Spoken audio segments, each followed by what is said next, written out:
Prof. Dr. Insinyur HM Aswin MM, Kepala Bapeda Provinsi Kalimantan Timur. Kepada Bapak kami persilahkan. Baik, bismillahirrahmanirrahim. Assalamualaikum warahmatullahi wabarakatuh. Mudah-mudahan sudah terdengar suaranya. Yang kami hormati Presidium kami, Bang Fahrul Raji yang hadir bersama-sama kita, Bang Lukman Malanuang yang sebagai Ketua Lembaga Kajian Strategis, kemudian Bu Moderator yang cerdas sekali kelihatannya ini, dari selatan, timur selatan kelihatannya. Kawan-kawan semua yang hadir pada saat ini, ada Wakil Menteri Pak Surya Chandra beserta rombongan, saya lihat banyak sekali dari ATR BPN ini. Kemudian Bapak Ibu sekalian dari berbagai wilayah hadir. Kami dari Kalimantan Timur, alhamdulillah dipilih, padahal tidak terlalu juga berjuang sebenarnya. Banyak daerah yang berjuang untuk jadi ibu kota negara.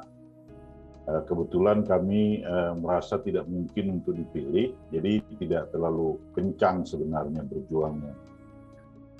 Setelah dipilih, semua orang bergembira, terutama pemerintah, DPR, dan berbagai pihak yang berkepentingan. Tetapi tidak sedikit juga yang mengkhawatirkan sebenarnya, bukan menolak. Jadi tidak menolak. Kalau misalnya jadi ibu kota negara, kami ini jadi apa gitu, seperti itu. Itu saja sebenarnya. Kemudian beberapa hal yang mungkin bisa kami sampaikan, kami share sedikit. Mudah-mudahan boleh, Bu, ya? Silakan, Prof. Oke.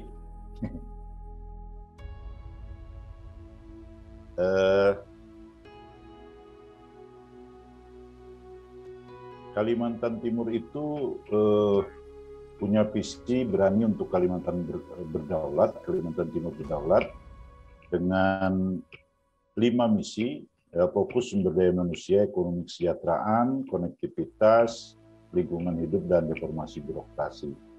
Kami bagi tahapan-tahapan itu beberapa, dan ketika diumumkan IKN itu ada di kita, maka isunya yang kami masukkan, tetapi program kegiatan tidak bisa kami masukkan karena legalitas formalnya memang tidak ada. Kewajiban kami diminta untuk menyampaikan sosialisasi, juga sulit gimana menyampaikan sosialisasi kalau belum ada undang-undangnya. Kira-kira situasinya seperti itu. Kemudian Bappenas juga saya lihat itu terlalu strict dengan aturan, misalnya tidak boleh, kami tidak diberi, kecuali dari Bang Fahrul Raji, naskah rancangan undang-undang yang terakhir dan naskah akademiknya. Alhamdulillah sudah dapat dan kami mencoba mempelajari dengan baik. Mungkin sebelum kita masuk ke sana, kita cerita dulu tentang Kalimantan Timur. Kalimantan Timur itu terdiri dari 7 kabupaten dan 3 kota. Luasnya 127.000 lebih kilometer. Kemudian luas wilayah lautnya 25.656 km persegi. Dan jumlah penduduk saat ini 3,7 juta orang. 65% daratannya merupakan kawasan hutan. Nah, ini data kita yang lama sebenarnya. Tadi Pak Menteri ATR BPN sudah menyampaikan bahwa terjadi perubahan-perubahan. Kebetulan yang merubah itu kawan-kawan di Jakarta juga, jadi kami kalau berteriak sedikit nanti ditangkap orang di sini. Mungkin dipahami, yang punya daerah ini semuanya adalah teman-teman kita di Jakarta. Kemudian wilayah ini berada di tengah wilayah NKRI, provinsi terluas ketiga, relatif aman, sebagaimana dijelaskan terdahulu. Data makro kita, PDRB kita tahun 2020 itu 607,32 triliun, Kemudian pertumbuhan ekonomi negatif 2,85 di akhir tahun 2020, sekarang ini sudah 5,76. IPM kita 76,24, peringkat ketiga di Indonesia, dan tingkat kemiskinan kita 6,10 saat ini, pengangguran 6,87, inflasi 0,76. Daerah kami bergantung kepada pertambangan, jadi kalau di situ 41, sekarang sudah 44%. Daerah kita bergantung dari pertambangan, terutama batu bara. Hampir 80% PDB kita, DBH kita itu berasal dari batu bara. Mata pencaharian kami yang terbesar sebenarnya adalah perdagangan, perdagangan besar dan eceran itu, kelompok-kelompok itulah, dan pertanian. Konstruksi itu juga berkait ke sana. Industri pengolahannya bergantung kepada migas. Kemudian kalau dilihat dari sejarahnya, kita pada masa awal itu terdiri migas kayu, dan sekarang periode migas batu bara sampai saat ini adalah di migas batu bara. Dulu banyak perusahaan kayu lapis di sini, termasuk di wilayah itu. Wilayah yang menjadi ibu kota negara sekarang ini adalah wilayah Kesultanan Kutai Kartanegara Ing Martadipura. Kesultanan itu mempunyai luas sebesar 7 wilayah, sekarang menjadi wilayah kabupaten kota yang ada, ditambah dengan 4 kabupaten. Jadi Bontang, Balikpapan, Samarinda itu adalah wilayah kesultanan, ditambah dengan Panajam Pasir Utara, Kutai Kartanegara sendiri, Kutai Barat, Kutai Timur, Samarinda, dan Mahakam Ulu itu adalah wilayah Kesultanan Kutai. Dan perlu diketahui oleh Bapak Menteri juga bahwa di Kalimantan Timur itu, di Kutai Kartanegara Ing Martadipura itu, saya kebetulan pernah menjadi sekretaris daerah di sana. Di sana sudah ada undang-undang Brajaniti namanya. Mereka punya peraturan, mereka punya ketentuan, dan punya wilayah-wilayah yang menjadi wilayah kesultanan itu. Misalnya di daerah Panajam itu diberikan kepada seorang penggawa yang berasal dari Sulawesi Selatan. Dia disuruh memimpin daerah itu, kemudian dia bayar upeti kepada sultan, seperti itu. Samboja juga begitu, Muara Jawa juga begitu, yang menjadi daerah-daerah yang menjadi penyangga IKN sekarang ini.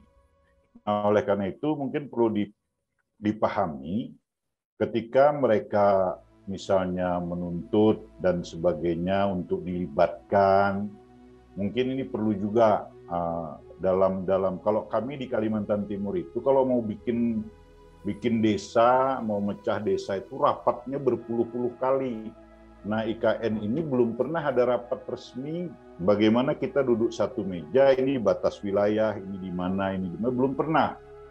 Yang ada itu hanya kita disosialisasi, kemudian fokus grup diskusi dan sebagainya. Kira-kira itu mungkin yang dituntut mereka.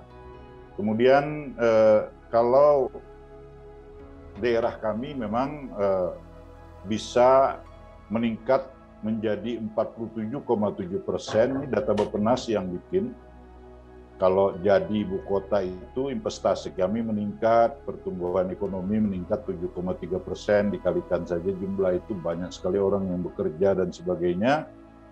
Kemudian penambahannya 1,5 juta ini, nah, sebagian orang yang belum mengerti memang kalau mereka datang sini, kami nanti kerja apa? Ini kan sudah punya pekerjaan semua yang datang. Tetapi karena ada gula, ada semut, seperti itulah kira-kira. Kesempatan kerja juga akan meningkat di Pulau Kalimantan 10,5, di nasional akan menjadi 1,0 yang ada. Sulawesi Selatan, Sulawesi Tengah ini akan terpengaruh dengan baik. Isu-isu yang ada di Kalimantan Timur memang batu bara sekarang lagi tinggi-tingginya harga, dan kelihatannya berlomba-lomba menghabiskan agar jangan sampai zero coal pada tahun 2030 nanti, kita moratorium semua. Kemudian Bapak Ibu sekalian, ini mungkin sudah tadi disampaikan, menjadikan ibu kota negara baru, ibu kota yang modern, konsep smart city, forest city, dan kami sudah mempersiapkan kepada anak-anak kami untuk menghadapi hal ini, termasuk kepada para pekerja yang sekarang bekerja banyak, tetapi tidak punya kelengkapan administrasi, sertifikasi, dan sebagainya. Ini sedang kami kerjakan dalam kebijakan-kebijakan kami di daerah. Nah, ini jadwal yang dibuat Bappenas yang selalu dipesani ini adalah rahasia. Tapi rahasianya tuh boleh dikasihkan sama kita ya, namanya rahasia-rahasiaan aja. Kita kasihkan juga dengan kawan-kawan semua, bahwa pindahnya itu nanti mulai tahun 2024. Jadi awal pemindahan ibu kota negara ini, ada sudah jadwal-jadwalnya, dinas apa yang duluan pindah dan sebagainya. Jadi sudah ada rencana-rencananya, cuma karena belum ada undang-undangnya, makanya semuanya silent saja di masing-masing kementerian dan sebagainya kalau saya perhatikan. Tidak ada yang mencantumkan nyata bahwa ini kegiatan untuk ekonomi ibu kota negara, tidak ada. Bapak Ibu yang kami hormati, saya kira ini teknologi yang akan digunakan sebagai kota smart city tidak perlu kita lakukan. Kemudian ini akomodasi rencana pemindahan, undang-undang dan sebagainya. Kira-kira lokasinya dari Bapak Wakil Menteri ATR BPN tadi, kalau saya lihat kegiatan-kegiatan yang dilakukan di ATR BPN, kami sudah ikut sampai sekarang FGD yang sudah ke-6 ya. Di Samarinda juga sudah dilakukan. Nah, wilayah-wilayah ini adalah yang menjadi penyangga ini, itu adalah daerah Kecamatan Samboja dan Muara Jawa. Di Muara Jawa ini ada industri 4.0, di sini ada lapangan militer dan sebagainya, angkatan laut dan seterusnya. Nah, tetapi ini masih rahasia negara terus saya lihat. Nah, kalau draft ini adalah draft yang lama, tetapi sama saja sebenarnya isinya tidak terlalu jauh berbeda. Hanya kata-katanya ibu kota negara itu dibentuk dalam bentuk provinsi misalnya. Nah, yang menjadi permasalahan kami juga ketika ini bukan provinsi tersendiri, daerah ini adalah daerah penghasil migas bagi Kutai Kartanegara. Lalu nanti kalau dia misalnya ini adalah bentuknya badan otorita, kemana hasil migas ini, apa ke badan otorita atau apa? Nah, ini perlu perhitungan. Di daerah ini adalah daerah penghasil migas yang cukup bagus untuk Kutai Kartanegara dan Kalimantan Timur. Di sini tempat gas, tempat minyak dan sebagainya. Saya kira ini juga masalah nanti di kemudian hari kalau tidak ada pembicaraan. Kalau suara-suara dari kesultanan, suara-suara dari masyarakat adat dan sebagainya itu nyaring memang. Tetapi nyaringnya itu karena ada yang dukung di belakang lah, kira-kira seperti itu. Kalau dari sudut pemerintah, mereka yang berada dalam pemerintahan, keturunan dan sebagainya tidak ada masalah. Memang secara formal itu tidak ada hak ulayat yang diterbitkan di Kalimantan Timur maupun di dua kabupaten itu. Mereka tidak pernah menerbitkan hak ulayat dan sebagainya. Tetapi kita menghitungnya secara kemanusiaan. Misalnya di daerah HPH yang ada, itu kan ada rumah-rumah penduduk yang memang suku-suku di sana. Nah, pendekatan yang dilakukan sekarang ini kami perhatikan, kalau mereka berbicara, jawabannya tuh terlalu strict seperti itu. Jawabannya seperti ini, kenapa waktu dulu tidak nuntut? Kok baru sekarang nuntutnya? Nah, itu juga mungkin perlu pertimbangan kemanusiaan, perlu pertimbangan yang lain lah, kira-kira seperti itu. Kemudian strategi pengendalian lahan yang dilakukan oleh pemerintah Provinsi Kalimantan Timur, ini yang dari pusat, dari Kaltim sudah dilakukan. Pemerintah provinsi itu mengeluarkan peraturan gubernur tentang pengendalian peralihan penggunaan tanah perizinan pada kawasan calon ibu kota negara dan kawasan penyangga. Ya, kewenangannya tidak menerbitkan izin baru, melakukan pengawasan. Ini ditujukan kepada pemerintah kabupaten yang menjadi daerah penyangga tersebut, termasuk daerah-daerah sekitarnya. Segera ini bentuk-bentuk yang dilakukan pemerintah provinsi. Kemudian sebagaimana dijelaskan Bapak Wakil Menteri tadi, kami juga mengusulkan beberapa perubahan peruntukan, perubahan fungsi, dan penunjukan baru. Kemudian kami berbahagia sebenarnya bukan karena ditunjuk saja, tetapi kami melihat kalau di Jakarta sekarang ini kan, dan Pulau Jawa lah kami anggap, tadi kan disebut juga Jawa sentris dan sebagainya. Kalau di sana itu biar tidak ada sungainya dibuatkan jembatan gitu loh. Kalau di tempat kami ini buat jembatan itu sulit sekali. Sampai sekarang ada jembatannya yang muncul, jembatan namanya Pulau Balang. Itu jembatan menghubungkan ke ibu kota negara. Tapi karena pemerintah pusat itu menunggu pembebasan lahannya itu dari kami, sedangkan Balikpapan itu tidak punya uang juga. Kapasitas fiskal Balikpapan itu kalau dikurangkan dengan operasional hanya 400 miliar. Tetapi pembebasan lahannya itu 384 miliar. Nggak habislah untuk itu. Makanya kami, sudahlah, nggak usah dipikirkan, nanti kalau sudah jadi ibu kota negara akan repot sendiri untuk membebaskan lahan dan sebagainya. Jadi kami tinggal ngecat pohon aja lagi. Kalau jadi ibu kota negara ini itu selalu kami sampaikan. Ya, kalau di Jakarta kan sudah memang tidak repot lagi membuat jalan dan sebagainya.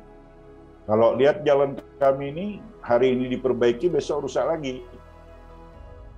Itu karena apa? Karena pertama kelas jalannya itu rendah. Dan yang panjang itu jalan nasional sebenarnya. Jalan nasional ini itu dilalui oleh truk ban 16, ban 10, yang jalannya malam hari. Malam hari itu jalan, itu seperti itu bentuknya. Jadi rusak terus jalan kami di sini. Sebulan aja umurnya jalan itu, pasti seperti itu. Kalau nanti jadi ibu kota negara ini pasti baik, sudah bisa kelas 1 jalan semua. Itulah mungkin kegembiraan orang Kalimantan Timur terhadap rencana ibu kota ini. Terlepas dari protes sana-sini, yang jelas ide besar untuk pemindahan ibu kota negara itu tentu tidak akan dihalangi oleh kekurangan uang. Kalau kurang uang kan kita bisa jadwalkan. Atau isu lingkungan juga bisa kita perbaiki. Jangan ikut-ikut terus dengan Eropa misalnya yang mengancam kita tidak beli sawit, tidak beli lagi batu bara dan sebagainya. Itu kan hanya ancaman-ancaman. Mereka sudah duluan merusak lingkungan kita yang belakangan dilakukan. Nah, di Kalimantan Timur itu ada beberapa suku yang besar. Di ibu kota negara itu sendiri, hampir seluruhnya sebenarnya orang Jawa itu nanti di pusat pemerintahannya itu. Saya dan Pak Gubernur itu dulu adalah penyuluh pertanian spesialis. Kami sama-sama berkeliling di situ. Di wilayah Sepaku itu ada balai penyuluhan pertanian. Setiap minggu kami datang ke sana dulu. Gantian, bergilir. Suku terbesar adalah suku Jawa 30,24%, Bugis 20,81%, Banjar 12,45%, Dayak itu 9,94%, Kutai 7,8%, Toraja dan seterusnya sekitar 2 dan 1%. Itu suku di sana. Jadi kalau di sana itu ada misalnya suku ini meminta ini, ya kita kemanusiaan sajalah kalau memang seperti yang ada ini. Karena memang daerah itu daerah transmigrasi dikuasai oleh PT ICI Manunggal namanya, perusahaan tentara zaman dulu lah kira-kira di bawah Prabowo dan kawan-kawan. Kemudian yang jadi nanti membuat di sana untuk air, membuat bendungan itu perusahaan Pak Hasim sendiri, saya lihat. saya memperhatikan kenapa orang tidak mau rapat masalah batas-batas ini itu karena mungkin yang pemilik tanahnya itu sudah orang-orang semua seperti itu, saya kira. Jadi kalau bisa ikutilah, kalau bahasa kami di sini orang-orang Kutai Melayu ini, itu kalau bikin desa itu harus bertemu antara orang-orang ini. Tapi kalau ini kelihatannya hanya top down saja, oke lah, tidak ada masalah karena kekuasaan yang mungkin bisa mengatur semuanya. Kemudian agama yang ada di sini ada Islam 86%, 87 lah ya, Kristen 7,9, Katolik 4,46, Hindu dan seterusnya di bawah 1%. Kira-kira seperti itu. Jadi di Kalimantan Timur itu memang suku Dayak ini tidak sebesar suku Jawa, suku Banjar, suku Bugis misalnya. Tetapi karena identitasnya itu terlalu bagus, misalnya hijaunya hijau betul, merahnya merah betul, sehingga itu menjadi ikon di daerah ini. Jadi kalau orang ketemu saya, dikira orang Dayak juga, bukan. Karena di pesisir semuanya adalah Melayu, terdiri dari orang Kutai, Banjar, Jawa, dan seterusnya. Termasuk di daerah ibu kota negara itu sebagian besar adalah suku-suku itu. Jadi kalau disebut Bugis itu Makassar, kemudian Mandar, dan Bugis sendiri. Bapak Ibu yang kami hormati, kami sudah berupaya untuk meningkatkan warga kami, baik dalam pendidikan umum, formal, maupun yang dilakukan dengan cara vokasi. Di daerah kami, beasiswa kita sediakan 6.500, cuma yang bisa memanfaatkan sesuai passing grade yang ada, baru 4.500-an. Jadi masih tersedia cukup, dibiayai sampai tuntas, dan ini tentunya kami berupaya agar kualitas SDM kami bisa bersaing nantinya. Kemudian peluang-peluang kerja juga di PM kami, saya kira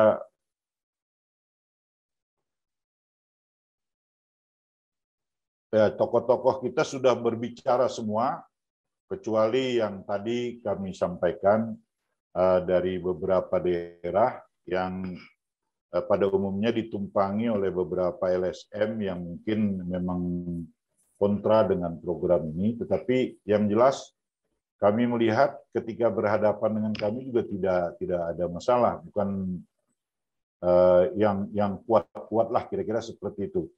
Mudah-mudahan kami juga bisa mendukung ini. Kami adalah kelompok yang pro terhadap untuk sementara ini, kira-kira seperti itu. Pro terhadap pemindahan ibu kota negara. Jadi kalau Plato mengatakan ide besar itu tidak mungkin dikalahkan dengan ide-ide yang terkait dengan teknik, dengan keuangan, dengan lingkungan, karena ini bukan ide besar. Kira-kira seperti itu yang ingin kami sampaikan.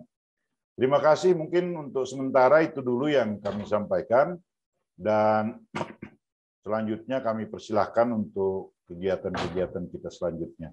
Terima kasih.